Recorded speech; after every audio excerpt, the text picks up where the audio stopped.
नमस्कार, आप देख रहे हैं आरएडी न्यूज। मैं हूं योगेश चक्रवर्ती। लोकतंत्र की जननी वैशाली। कहा जा रहा है कि लोकतंत्र की जननी वैशाली में बाहुबल और धनबल के बीच लड़ाई है। एक बाहुबली तो दूसरा धन्ना सेठ। जी हां, आरजेडी ने वैशाली से मुन्ना शुक्ला को उम्मीदवार बनाया है, जो बाहुबली कहे जाते हैं।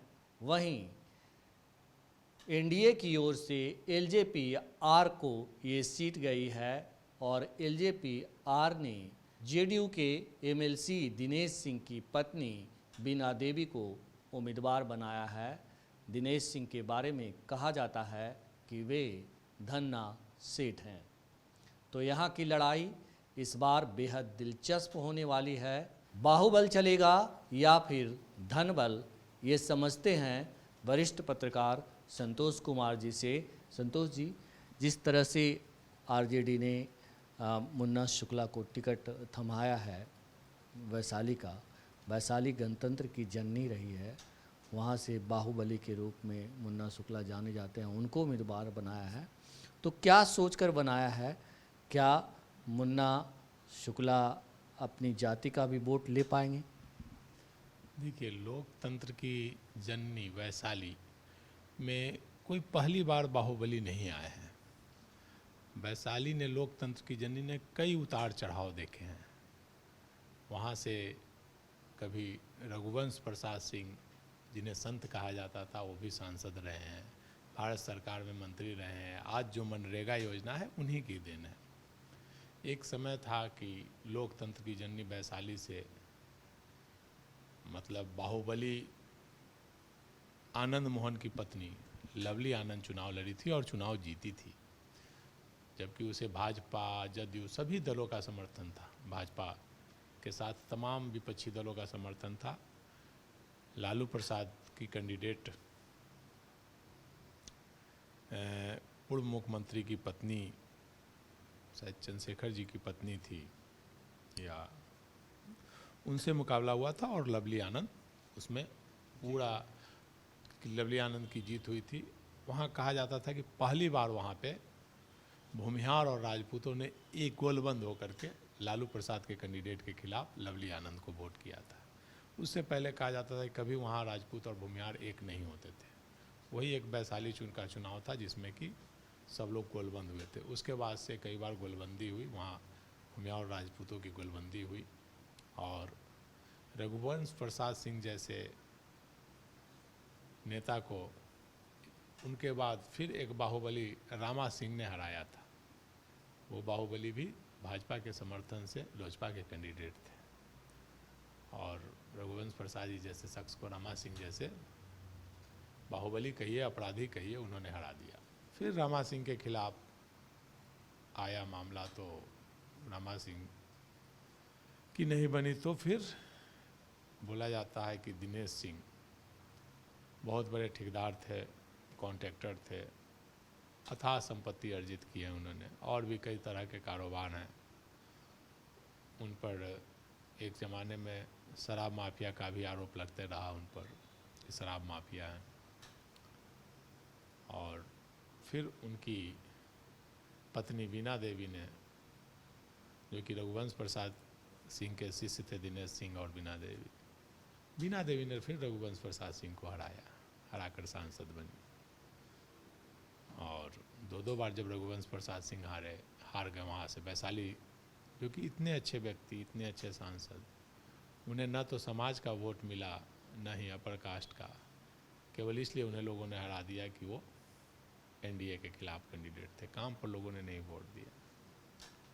दिनेश सिंह की वाइफ बीना देवी 2 बार से सांसद हैं और इस बार सांसद हैं।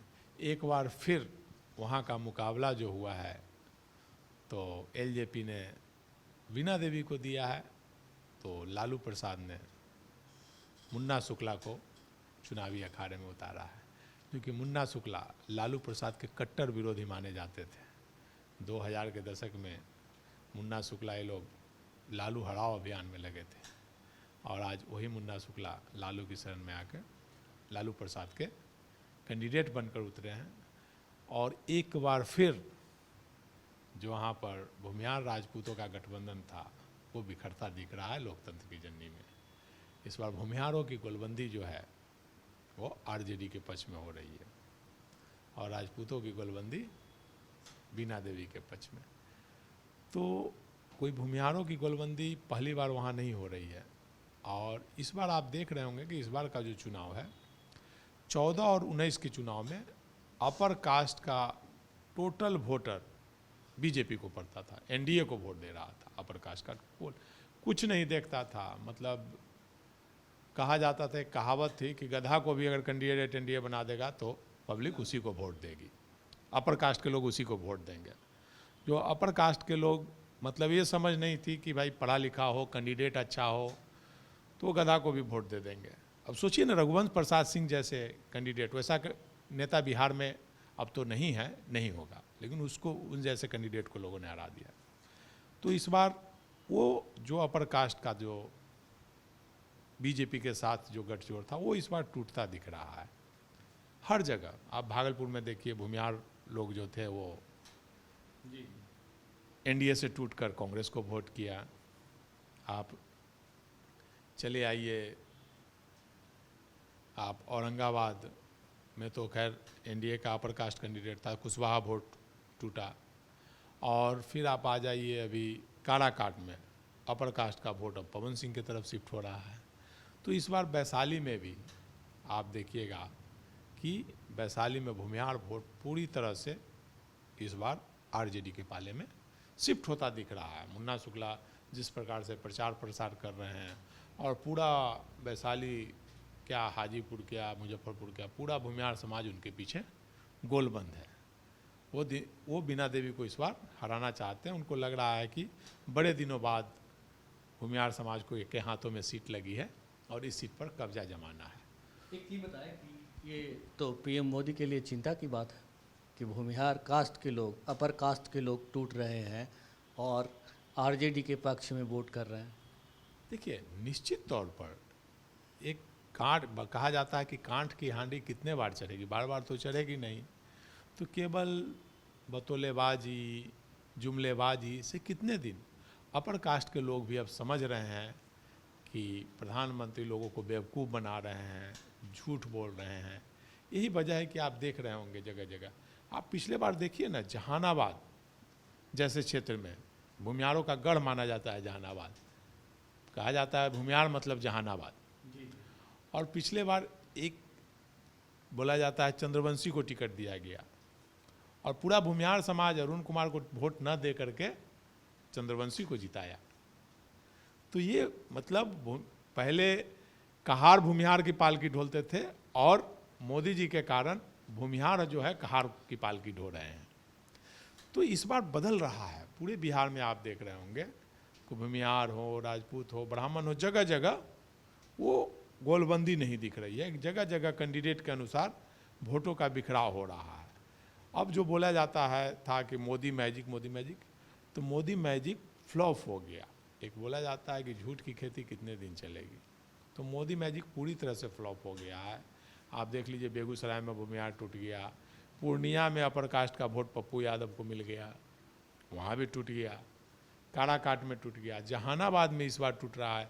लोग बोल रहा है कि आरजेडी का कोई एक सीट श्योर है तो वो जहानाबाद है जी, क्योंकि भूमिहार लोग शिफ्ट कर रहे हैं वहाँ। भूमिहार भी आरजेडी को वोटिंग कर रहा है कि नहीं सीट मुक्त कराओ। बांका में राजपूत समाज ने जयप्रकाश यादव को वोट दिया। तो हर जगह टूट रहा है। और वैशाली आप ले लीजिए, तो वैशाली में अपर कास्ट विभाजित हो गया है और वहाँ पे स्थिति ये हो गई है कि अब लड़ाई अच्छी हो गई। वही नहीं, आप चले आइए बक्सर, राजपूत समाज पूरा टूटा हुआ है, ब्राह्मण अलग है, राजपूत पूरा गोलबंद है। सुधाकर सिंह के पक्ष में, आरजेडी के पक्ष में गोलबंद है।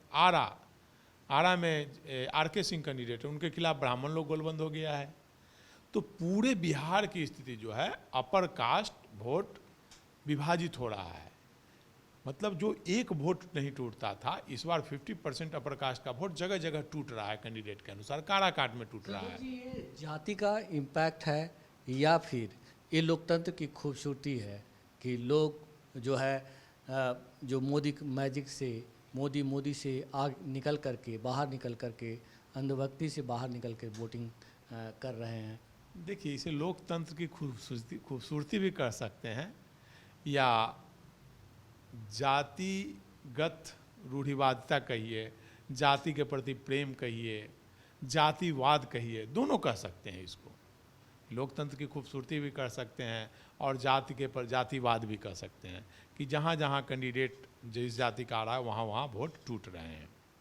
तो वैशाली में भी यही स्थिति हो रही है और मुझे लग रहा है कि लोकतंत्र की जननी वैशाली, जिसने रघुवंश प्रसाद सिंह को यह कहकर हरा दिया कि भाई अच्छी पार्टी से नहीं है, वही लोकतंत्र की जननी वैशाली अब एक बाहुबली को अपना उम्मीदवार बना करके और उसके पक्ष में खड़ी हो रही है। गोलबंदी हो रही है, अपर कास्ट की गोलबंदी में भूमिहार की ब्राह्मण की गोलबंदी वहाँ हो रही है, राजपूत अलग थलग पड़ रहे हैं, साथ में आरजेडी का वोट बैंक है। अब देखना इसमें है कि वहाँ भारी बाहुबल पड़ता है या धन बल, क्योंकि धन बल के आगे सारे बल फीके हो जाते हैं, ये देखा गया है। तो धन बल के आगे वहाँ दिनेश सिंह और बीना देवी के आगे कोई नहीं टिक सकता है।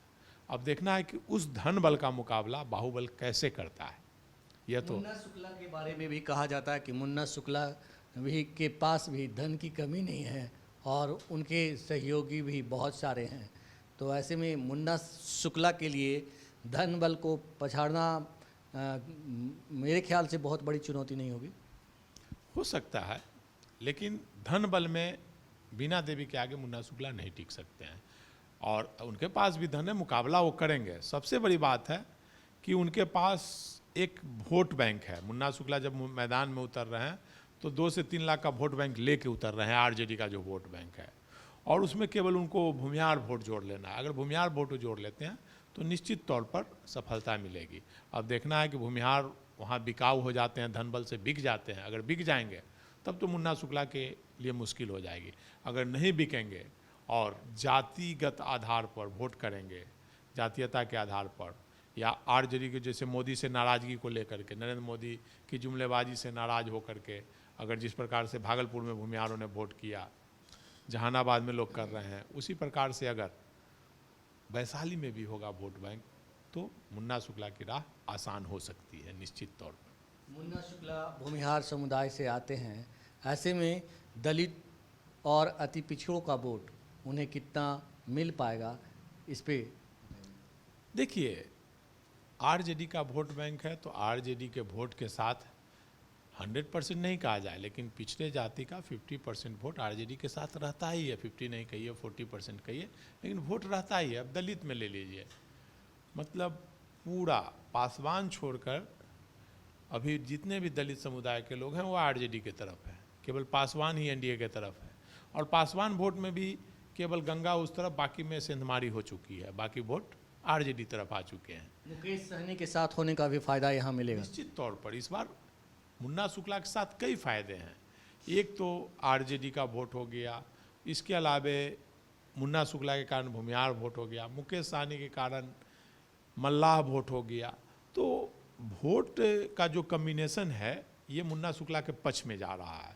और मुन्ना शुक्ला चूँकि वहीं के रहने वाले हैं और वो एमएलए भी रहे हैं, खुद भी रहे हैं, उनकी पत्नी भी एमएलए रही है अनु शुक्ला, और अनु शुक्ला का काफ़ी प्रभाव वहाँ पे है और मुन्ना शुक्ला का भी प्रभाव है, आम लोगों के बीच भी प्रभाव है। तो बस यही देखना है कि धन बल, दिनेश सिंह जो अभी तक धन बल के आधार पर और एनडीए के आधार पर जो जीतते रहे हैं, अब इस बार कैसे उनका मुकाबला करेंगे मुन्ना शुक्ला। और मुझे लगता है कि इस बार मुकाबला वो करेंगे, क्योंकि कोई भी धन बल हो या बाहुबल हो, जनता का बल के आगे सारे बल फीके हो जाते हैं। जब जनता जागती है तो धन बल भी धरा का धरा रह जाता है और बाहुबल भी धरा का धरा रह जाता है। आप देखे होंगे 77 के आंदोलन में सारे धन बल बाहुबल धरे धरे रह गए और जिसको टिकट मिला वो जीत गए। 89 में देख लीजिए। तो धन बल और बाहुबल मायने नहीं है, जनता का बल सबसे बड़ा बल होता है। और वैशाली लोकतंत्र की जननी है और इस बार देखना है ये है कि धन बल और बाहुबल में जनता का बल किसके साथ जाता है। तो दिलचस्प है मुकाबला वैशाली का लोकतंत्र की जननी का जहां लोकतंत्र सबसे पहले पनपा और कहा जा रहा है कि धन बल नहीं, बाहुबल नहीं, इस बार जनता का बल चलेगा। तो फेसबुक पर आप हमें फॉलो करें, यूट्यूब पर सब्सक्राइब करें, शेयर करें, लाइक करें और कमेंट कर अपना महत्वपूर्ण विचार और सुझाव जरूर दें। धन्यवाद।